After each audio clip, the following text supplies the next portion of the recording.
FYBAच्या विद्यार्थ्यांसाठी AEC म्हणजेच ability enhancement course या पेपरचं जे टेक्स्ट आहे, डेव्हलपिंग कम्युनिकेटिव्ह कॉम्पिटन्स इन इंग्लिश, या टेक्स्टच्या मदतीने किंवा या विषयाचा जो इंटरनल असेसमेंटचा पॅटर्न आहे तो आज आपण बघूया. यामध्ये मिड सेमिस्टर एक्झाम की जी 20 मार्कांची आहे, त्यामध्ये पासिंगला आपल्याला 8 मार्क्स पाहिजे. त्याचे 2 भाग आहेत इंटरनल असेसमेंटचे. एक क्लास टेस्ट किंवा एक्झामिनेशन 10 मार्कांसाठी आणि दुसरं होम असाइनमेंट किंवा ओरल एक्झाम किंवा स्टुडंट सेमिनार किंवा फील्ड व्हिजिट हे 10 मार्कांसाठी. म्हणजे एकूण 20 मार्कांपैकी आपल्याला 8 मार्क्स हे पासिंगसाठी पाहिजे. त्याचबरोबर एक्सटर्नल असेसमेंट जे आहे म्हणजे सेमिस्टर एंड एक्झाम, ती एकूण 30 मार्कांची असेल. 2 तासाचा पेपर तो असेल आणि 30पैकी 12 मार्क्स आपल्याला पासिंगसाठी पाहिजे.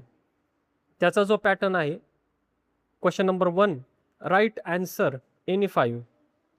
7पैकी 5 प्रश्नांची उत्तरं आपल्याला 20 शब्दांमध्ये लिहायची आहेत आणि 5 मार्क्स त्याला आहेत. Question number 2, write short notes on any 2. 2 short notes आपल्याला इथे लिहायच्यात.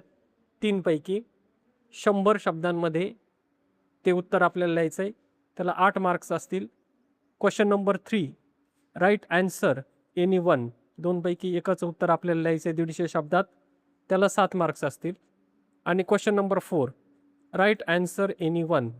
2पैकी एका प्रश्नाचं उत्तर लिहायचं आहे 200 शब्दामध्ये, 10 मार्क्स त्याला असतील. तर हे AECच्या बाबतीत की जो थिअरी पेपर आहे, या पेपरसाठी आपल्याला प्रॅक्टिकल नाही. डेव्हलपिंग कम्युनिकेटिव्ह कॉम्पिटन्स इन इंग्लिश याच्यासाठी आपल्याला प्रॅक्टिकल नाही. पण दुसरे जे पेपर आहेत आपले, ऑप्शनल इंग्लिश किंवा इंग्लिश आणि SEC, या 2 पेपरसाठी आपल्याला प्रॅक्टिकल आहे. आणि ऑप्शनल इंग्लिशसाठी म्हणजेच इंग्लिश फॉर बिगिनर्ससाठी थिअरी पण आहे. तर थिअरीचं वरीलप्रमाणेच असेल आणि प्रॅक्टिकलचं त्याचा पॅटर्न कसा असेल SEC आणि ऑप्शनल इंग्लिशचा.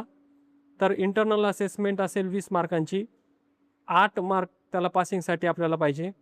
आणि त्यामध्ये प्रॅक्टिकलमध्ये इंटरनल असेसमेंटचे परत 2 भाग असतील. प्रॅक्टिकल किंवा प्रोजेक्ट प्रपोजल त्याचे 10 मार्क्स, दुसरं प्रॅक्टिकल किंवा प्रोजेक्ट प्रेझेंटेशन त्याचे 10 मार्क्स. आणि एक्सटर्नल असेसमेंट जी असेल सेमिस्टर एंड एक्झाम प्रॅक्टिकलची, त्यामध्ये 30 मार्कांचा पेपर असेल, 12 मार्क्स आपल्याला पासिंगसाठी पाहिजे. प्रॅक्टिकल, प्रोजेक्ट फाईल किंवा बुक याला 20 मार्क्स आणि प्रॅक्टिकल किंवा प्रोजेक्ट प्रेझेंटेशन याच्यासाठी 10 मार्क. तर अशा प्रकारे प्रॅक्टिकल आणि थिअरीचा पॅटर्न असेल.